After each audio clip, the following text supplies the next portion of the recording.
चाप देले बाप एवं मारिदेला पुओ एवं एई समय एई प्रसंगटी एइथिपाई गुरुत्वपूर्ण अटे कारण आज एमिति एक कहानी सामना को आसीची जो कहानी आपण को विभिन्न भाव में प्रभावित करबा पई जाउची।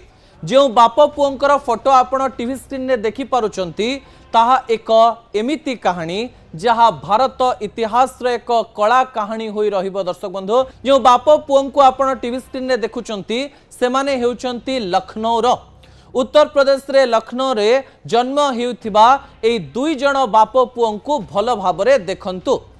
पुओ बापा को हत्या कर देछि आउ कारण जानिले आपण आश्चर्य होई जिवे।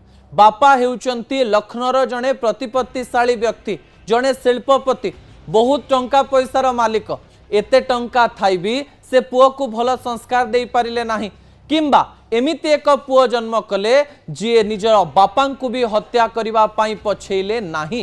कौन कले सी एवं घटना कौन घटीथिला घरे टंका पैसा थिला सबु किछि थिला किंतु बापा चाहुतिले मो पुओ डाक्टर बनो मो पुओ नीट परीक्षा रे क्वालिफाई करी एमबीबीएस पाठ पढ़ु पुओ किंतु चाहुतिला अन्य किछि करिबा पाई। पुओर क्रोध एते बढ़िला जे बापांकर चाप सही न पारी हठात बापा को गुली करदेला पुओ।